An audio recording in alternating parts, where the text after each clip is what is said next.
Olá pessoal, tudo bem? Hoje nós vamos iniciar uma nova modalidade, né? Nós estaremos gravando videoaulas para vocês, em torno de 10 a 15 minutos no máximo, onde nós estaremos explicando o conteúdo e na próxima videoaula nós vamos voltar aí fazendo a correção comentada dos exercícios que eu irei deixar hoje.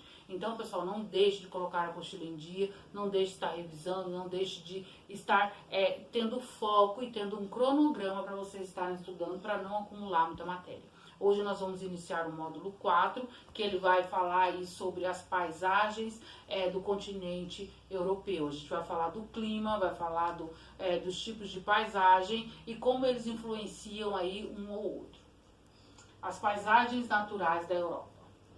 Aí eu trouxe para vocês, para começar, um mapa político desse continente europeu, que será objeto do nosso estudo daqui para frente, né? Esse continente possui mais de 50 países, a maioria dos países aí são muito pequenos, o tamanho, por exemplo, de estados brasileiros, e é esse continente aqui, tá? Que é chamado de Velho Mundo, de onde saíram aí os grandes colonizadores, como, por exemplo, os portugueses, né? Os espanhóis, os ingleses, os franceses, os holandeses, que nós vamos começar agora a tratar principalmente dos aspectos naturais e físicos, né, que envolve clima e vegetação. O relevo europeu. O relevo europeu, pessoal, ele possui 3 grandes unidades. Os maciços antigos, que são os lugares aí onde não há uma instabilidade tectônica, significa que são lugares aí onde o relevo não sofre tanto a ação dos agentes internos, mas somente dos agentes externos. São as montanhas antigas, né? No norte e no leste do continente, os montes Urais e os Alpes escandinavos. Uma observação, os montes Urais aqui é onde ele faz ali a divisão da Rússia asiática com a Rússia europeia. Planícies e planaltos centrais, localizados na região central, possuem terras férteis. E as cordilheiras recentes, né, que são de elevada altitude, como os Pirineus, os Carpatos, os Apeninos, os Balcãs e a cadeia do Cáucaso. Geralmente, essa parte aqui de cordilheiras recentes são onde aí ocorre o movimento das placas tectônicas, o choque, né, a divergência, ou a convergência, que é o choque, ou a divergência, o afastamento dessas placas. Aí nós temos aqui, né, eu trouxe algumas imagens para vocês do relevo europeu.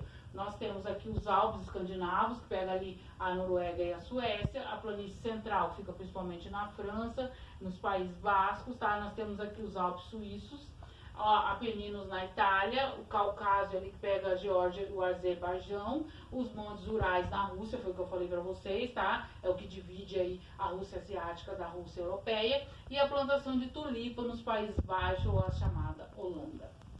As características da hidrografia, tá? Eles possuem hidrografia, seriam os rios aí, né? Rios, lagos, oceanos, mares. Eles têm uma rede muito densa com inúmeros cursos de água, aproveitamentos, produção de energia, irrigação, comércio e navegação. Funcionam como eixos de integração entre os países europeus. Então existem vários rios e rios muito importantes aí tanto dentro do contexto histórico, econômico e social no continente europeu. Principais rios europeus. Nós temos o rio Volga, que é um rio muito extenso, tá? Temos o rio Danúbio, o rio Sena, rio Tamisa, rio Reno, rio Tejo e rio Dvina, que fica na Rússia. Então esses são os principais rios que compõem aí a hidrografia europeia. Clima e vegetação. Nós temos aí vários tipos de clima. Vocês sabem que o clima ele determina a vegetação. Não tem como você ter um clima semiárido, né, e uma vegetação, por exemplo, de floresta equatorial ou tropical.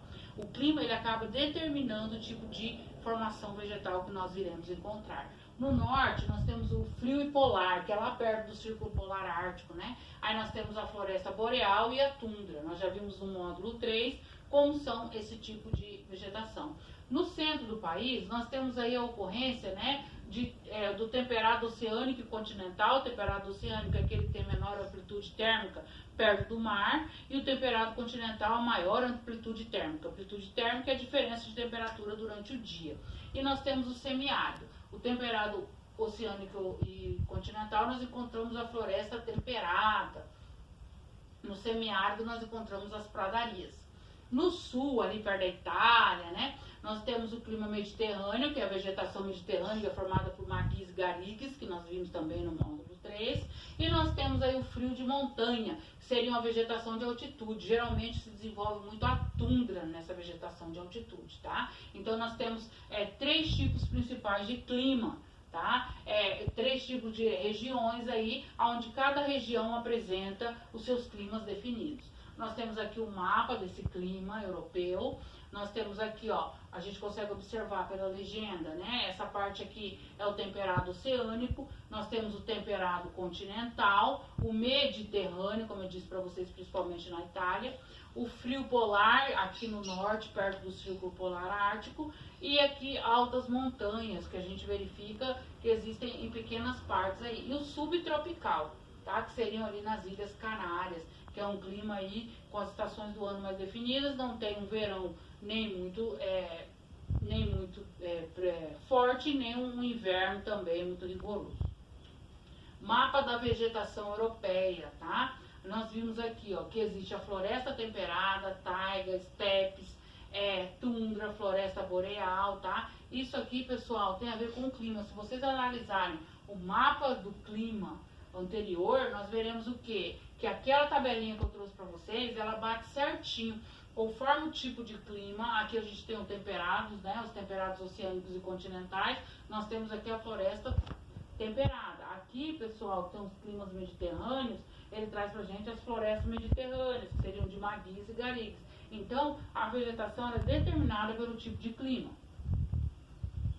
Aí nós temos a tundra, tá? Que seriam esses pequenos aqui, ó, limpes e musgos, que são praticamente muito pequenos, se desenvolvem em rochas, que fica ali na Noruega. A tundra suécia, isso aqui quando já está no verão, ela descongela, a gente consegue ver aí pequenos arbustos. Lavanda, vegetação mediterrânea na Grécia. Olha a floresta de taiga, ou também chamada de coníferas. Essa floresta de taiga é a maior floresta do mundo. Tá? Se eu perguntasse para vocês a maior floresta tropical, seria a floresta amazônica, mas a maior floresta do mundo é a floresta de taiga na Rússia. Os estepes na Ucrânia, tá? Aqui já tem um clima semiárido. E a vegetação mediterrânea aqui na Itália, onde planta ali as oliveiras, né? Onde a gente vê um solo mais rochoso e não há uma densa vegetação. Bom, pessoal, por hoje é só. Eu vou deixar para vocês os exercícios da página 316 até a 318. Como eu comentei no início do vídeo, esses exercícios nós vamos fazer uma correção comentada na próxima videoaula que eu irei estar enviando. E vocês terão acesso a esses slides que eu vou estar enviando no e-mail da coordenação. Então vocês vão ter acesso à videoaula e a esses slides também em PowerPoint, tá? Um beijo, fiquem com Deus e até mais.